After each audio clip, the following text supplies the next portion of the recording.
How you doing, ladies and gentlemen? This is the radio guy, Dr. Mike Prince, coming to you daily with the world of HBCU sports and beyond. We have a special guest with us on the phone line today. I might have to start calling him Mr. Midas Touch, the athletic director for the Prairie View A&M University Panthers, none other than Fred Washington. How you doing today, sir?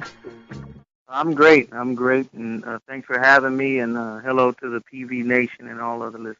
Well, look, I'm calling you the Midas touch because it appears that when you're in the driver's seat, things just magically begin to improve, i.e., men's basketball team for the Prairie View A&M University Panthers since 2003 and 2009 campaign.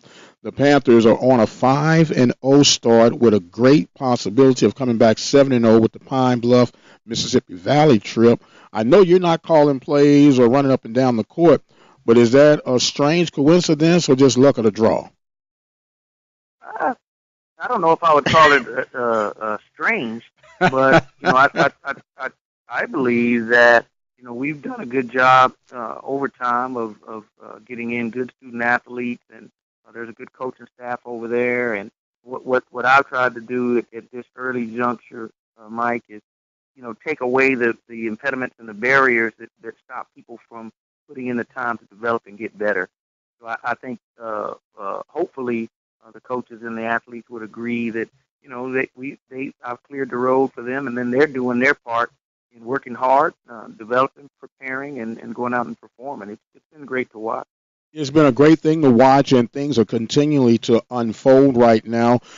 You are what I call a mad scientist. You kind of lay low and you kind of let things develop, and you're constantly working up and trying to devise new ways and approaches of getting things done. What do you have in the laboratory that you're working up right now that you could disclose with us? A couple of things. We actually have a pretty aggressive backdrop plan of things going on, Mike, and I'm always cautious about sharing things because when you do, then people hold you accountable for stuff that was never there before. But we did a survey, you may recall, last summer that really outlined some things for us. One was parking. We had some aggressive parking service changes.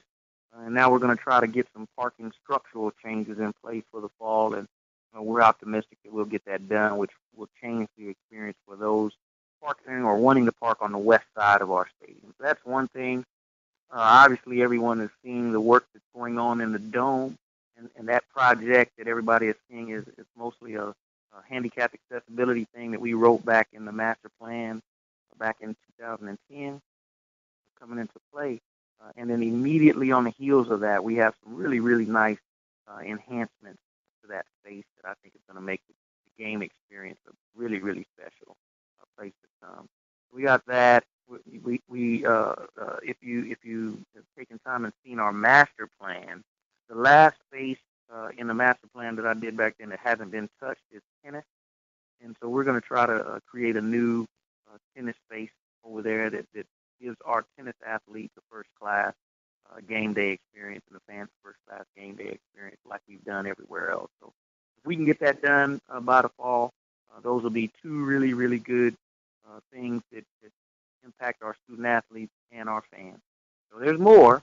There's a lot more, but those are the things right now that I'm willing to talk about that impact those groups. And then to me, Mike, the most important thing that I'm working on is a dedicated academic and student development space where our students can really, really spend time focused on their academic and personal pursuits. That's an area where if you come in our building, yeah, we have some very nice accommodations. There's 400 people, and we don't have adequate accommodations to allow some of the students that we have are in engineering or in nursing or in all of these really, really intense programs. We have to create real study spaces for them to do what they do. So it's almost like the old cartoon character Bob the Builder. It's always something under construction on the hill. Yeah, definitely, definitely. The institution, we spent several $100 million on making the space look like what it looks like for people who come and visit right now. And we are seeing the fruits of our labor. I mean, students and families from all over the world are visiting our campus, and they're just like, okay, I'm home. I have found the home or the place where I want to send our students to get that education and to plan and build their future. We're talking right now with Athletic Director Fred Washington of the Prairie View A&M University Panthers, and just talked about some of the construction and future building on the campus of Prairie View. Now, when we go back to the Baby Dome, a lot of people may or may not be aware the Baby Dome has served as a multi-purpose, I guess, extension throughout the community when it comes to Hempstead and Waller ISD graduations.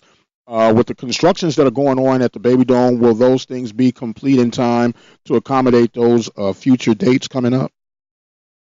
Our facility plan right now, what's going on right now is supposed to wrap up in April. So graduations normally get into early May, and those things should be aligned.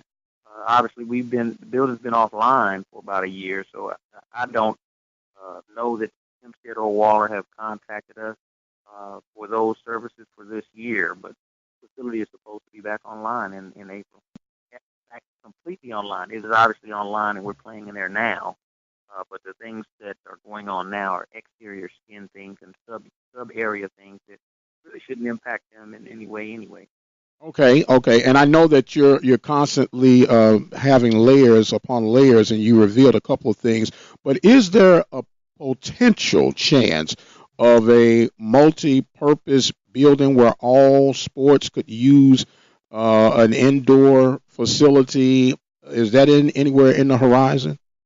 When you say a multi-purpose, you're talking about a practice facility? A practice facility, and even one that could be converted to as a mini auditorium, for special occasion events such as a graduation or something. Well, there's a couple of different things that we're looking at, and quite honestly, the way that I prioritize those things is what is important and what can have the most impact to our students in order. Right now, where I'm going to spend the money is on academic support and getting things in so that those young people can be, successful. I talk a lot, Mike, about the number of student athletes competing around the world, and then I heard in your interview yesterday you used the 2% number with Coach Smith, I think, which is to graduate the number of student athletes to go pro. All right, if I have 400 student athletes and only 2% of them have a chance of going pro, I'm focused and have to focus on how can they get through this journey that they're on with a degree that's going to improve the likelihood of them being successful as people. So that's the number one project that I'm working on right now. We definitely have had conversations about practice facilities or multi-use facilities and how and where it could go. Obviously, we're a little saturated right now in the sports complex that we have, the athletic complex, as many call it, but we're an institution with 1,600 acres of land. We're not out of land, so the conversations will continue. Okay, very good. Now, I just want for the record and for clarity, because just as I can get a bad understanding sometime, some of our listeners can get a bad understanding, and not with false or malice intent, but just bad understanding. And the Word of God tells us, in all thy getting, get what? An understanding. Is there a potential cutoff point as far as what would be invested as far as athletics are concerned, considering the fact that only 2% of collegiate athletes make it to the next professional ranking level? When you say investment, I'm not sure I understand the question. Investment from additional facilities. We know that the ongoing maintenance, because what a lot of people might not be aware of, and I only have this to my other experience being on Waller ISD Board of Trustees, is that the field is going to have to be addressed as far as updates, because the ultraviolet rays are going to be eating up that lovely, colorful field sooner or later, and that's usually about an 8-year span. But other than maintenance, are there going to be a slowdown on potential new construction, I might add? I sincerely doubt that. I mean, we were a part of the team that built the current sports master plan. The current sports master plan ends here in about 2 years. And like I said, we have one project that's really left in that master plan undone, which is the tennis piece. and really then it's for us to define what are the next steps. When you talk about the practice facility and those other things, we have to decide and plan exactly what those next steps are, and that's what a strategic plan and that's what the master plan does for us. But I don't see any indication that as an institution our philosophies have changed in terms of wanting to be the best at everything that we do. All right. Once again, we're speaking with Athletic Director Fred Washington here on the Mike Prince Show and the Open Mic Broadcast Network. Now, I almost called you coach just then, but I guess you are the coach of coaches, so it's okay to go in that manner. No, Mike, I got to tell you, I say to our student athletes and to our potential student athletes, I'm not a coach, and I'm not going to talk to student athletes or get involved with how much playing time they get or who's the starter and all those things. That's not my job, and that's not my concern. My concern is with them and their professional and personal development and the outcomes. I'm concerned with the outcomes of the teams, but I'm not specifically concerned with which player gets us to the outcomes that we want. All right, then. Well, that's duly noted, and we will make sure not to call you coach again, at least not on purpose, anyway. Now, here is something, and that I am always been an advocate of, that if we're going to be correct, we got to be correct in season and out of season. And just as any coach, any athletic director, or any administration, there are always going to be some times when you inherit some things that'll be beneficial, and you inherit some things that won't also be beneficial. And we had some, I guess, some gray areas that we need to go ahead and get established right now.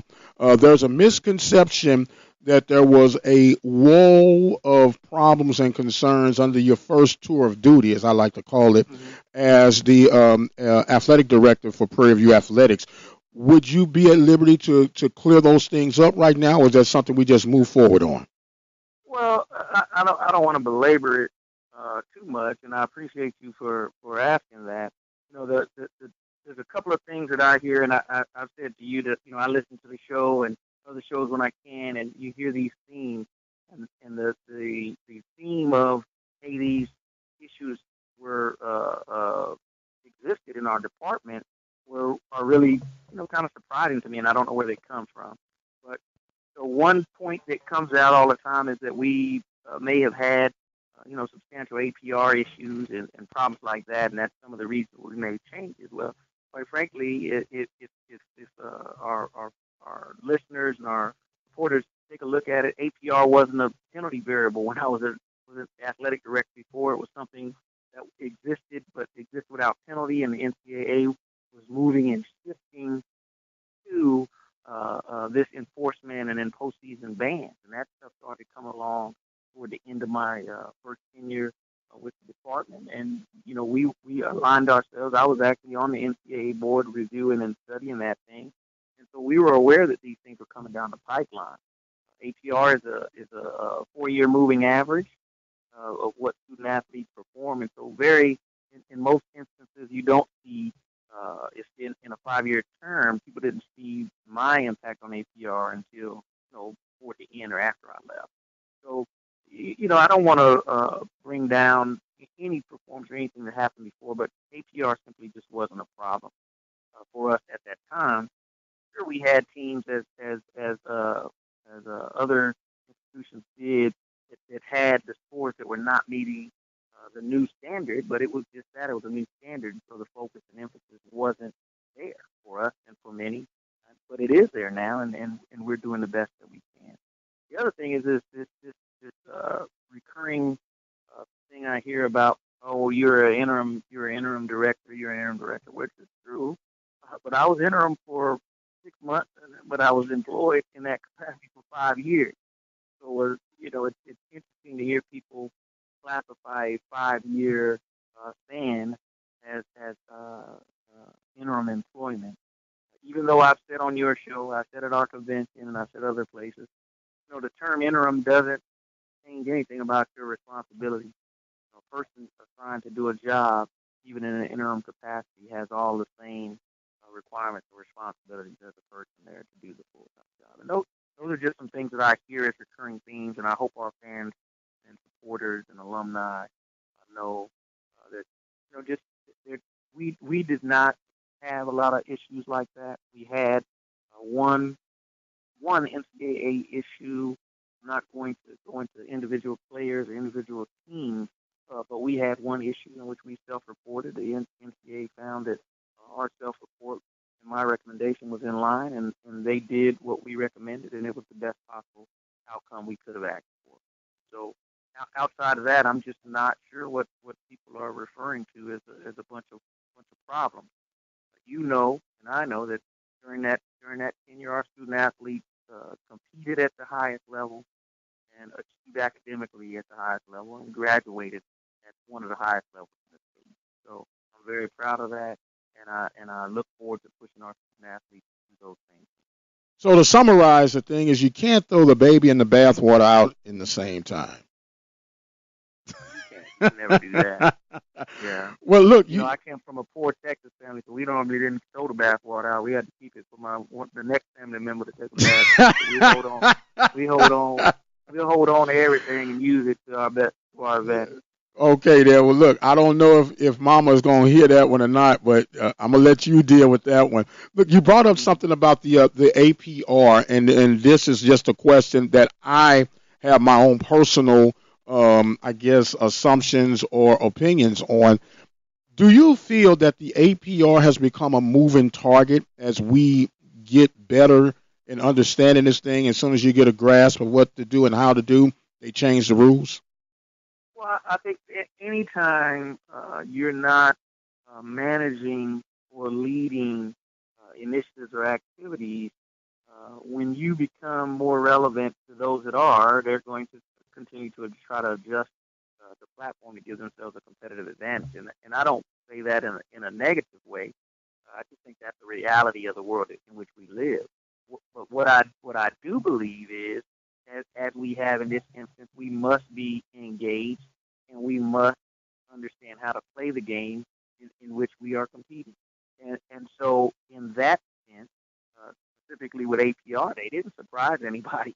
APR was around for a while as a measure, and anytime someone puts in a measure and has data, you know that at some point, more than likely, it could become punitive, and that's what happened in this instance. So they're talking now about raising APR scores and a rate APR requirement. Well, we can't wait. We can't wait until that actually happens to then start trying to do the things to help us meet that goal and that standard. But let me be clear on this, though, Mike. The APR as a standard is only indicating or pushing us to help student athletes be successful and achieve at a higher level. Their standard is still not at a standard in which I think student athletes should be achieving and getting things done. So it's not a bad thing. It's just something we need to manage. Okay, something that needs to manage. And when you say that it's not necessarily in the order that you think, if you had the APR magic wand, what would you change as far as the Well, standards? well, APR has so many different things in there, but if you look at academic performance in the NCAA, you have some elements of the NCAA that play into the APR, like freshmen, by example. Their GPA and progress towards degree, can be allowable, I think, at a 1.8 GPA.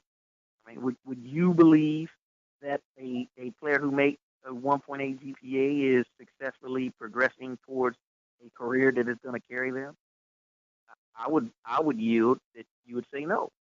All right, so there are elements of the standard that you can achieve and be successful in terms of meeting NCAA requirements and being able to perform and participate.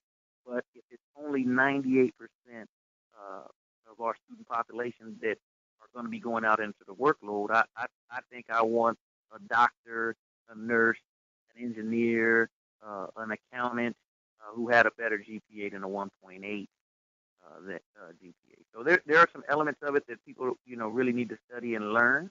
Not that they can have a 1.8 all the way through. Obviously, they can't graduate, but there are some elements that give them a cushion to be successful that I think could push students a little harder to be successful early. So, in layman terms, that is where I guess the discrepancy of the 275 and the 1.8, because what the NCAA does allow, you can tweak your personal university challenges as long as it's above what's required by the NCAA, not below. And Sure, sure. and in our interview with President Dr. Ruth Simmons, she said that's where there were some wraparound programs that are being developed right now on the campus to help accommodate those certain needs. Is that pretty safe to assume?